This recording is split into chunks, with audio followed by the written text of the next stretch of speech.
আমি গরিব মানুষ ভাই, পরিশ্রম করি ভাত খাই। আচ্ছা, অবশ্যই পরিশ্রম করতে হবে। ওনার নাম হয়েছে মানিক মাস্টার। কোয়ালিফিকেশন হিসেবে বিকম পাস, নিজামপুর কলেজ। মাশাআল্লাহ মাশাআল্লাহ। তো আপনি মানে যে ভালো একটা চাকরি করতে পারতেন চাইলে, কিন্তু বলতে করি নাই, চেষ্টা করছি করি নাই। চাকরি তো এখন লোক ছাড়া, লগিং ছাড়া হয় না। মানে মামা খালু চাচা গুলো লাগে, ছাড়া কোয়ালিফাইড বিবেচনা আসে না। আচ্ছা, ওই আনকোয়ালিফাইড ওদের চাকরি হয়ে যায়, বুঝছি। এইগুলো সমস্যা। আসসালামু আলাইকুম। এখন আমি চলে যাচ্ছি আমাদের টেরিয়ালের বিখ্যাত কৃষক এবং প্রকাশ মানিক মাস্টারের কাছে। তো দেখা যাক ওনার কিছু মতামত গ্রহণ করবো ওনার থেকে। উনি এই প্রখর রোদে কাজ করতেছেন এখানে জমিনের মাঝে। তো ওনার থেকে ওনার কিছু মূল্যবান বক্তব্য আমরা শুনবো, ওনার অনুভূতি কেমন।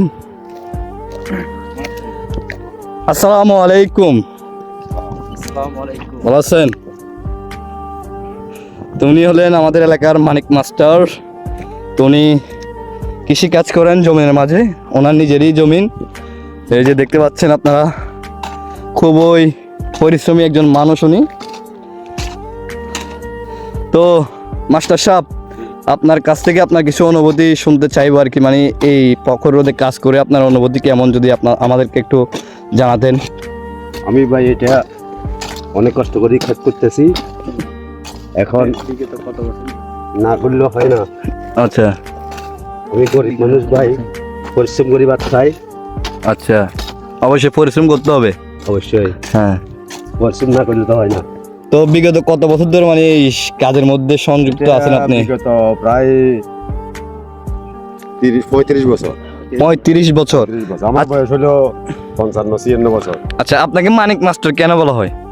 আমি আগে গ্রামে টিউশনি করছি। আচ্ছা। অনেক বাড়িতে প্রমাণ আছে।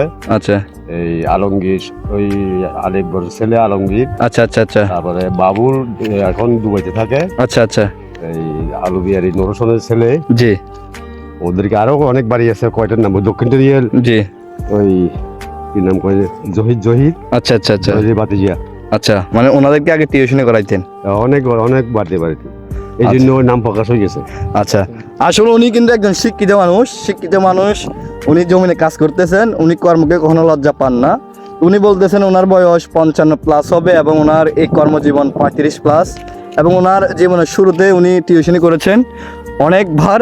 তো সেই থেকে ওনার নাম হয়েছে মানিক মাস্টার। কোয়ালিফিকেশন হিসেবে বিকম পাস, নিজামপুর কলেজ। মাশাআল্লাহ মাশাআল্লাহ। তো আপনি মানে যে ভালো একটা চাকরি করতে পারতেন চাইলে, কিন্তু বলতে করি নাই, চেষ্টা করছি করি নাই। চাকরি তো এখন লোক ছাড়া, লগিং ছাড়া হয় না। মানে মামা খালু চাচা গুলো লাগে, ছাড়া কোয়ালিফাইড বিবেচনা আসে না। আচ্ছা, ওই আনকোয়ালিফাইড ওদের চাকরি হয়ে যায়, বুঝছি। এইগুলো সমস্যা আমাদের দেশে। তো তো সবাই জানে। হ্যাঁ হ্যাঁ, তো মা বাবাগিনের দেশ এইটা আর কি। তো আপনার ছেলে সন্তান রয়েছেন অবশ্যই ওনাদের? আমার বড় মেয়ে বিদেশে, ইনশাল্লাহ মেয়ে ভালো আছে, বড় কুমিরা, জি, এই সোনারপাড়া আচ্ছা গ্রামের নাম। এই আর দুইজন ছেলে, একজন 6ষ্ঠ শ্রেণীতে পড়ে আচ্ছা মেয়ে, আর একজন ছেলে 7ম শ্রেণীতে পড়ে। এইগুলো আমার জীবনী। আচ্ছা, তো আপনার ছেলেদের মানে শিক্ষাগত যোগ্যতা কিরকম? মোটামুটি লেখাপড়া ভালো আছে, কিন্তু আপনার মতো করার নাই কেন? আপনি হয়তো বা পড়ালেখা করেও চাকরি পান নাই, যেহেতু আপনার কাছে মামা খালু চাচা গুলো নাই। অভাব।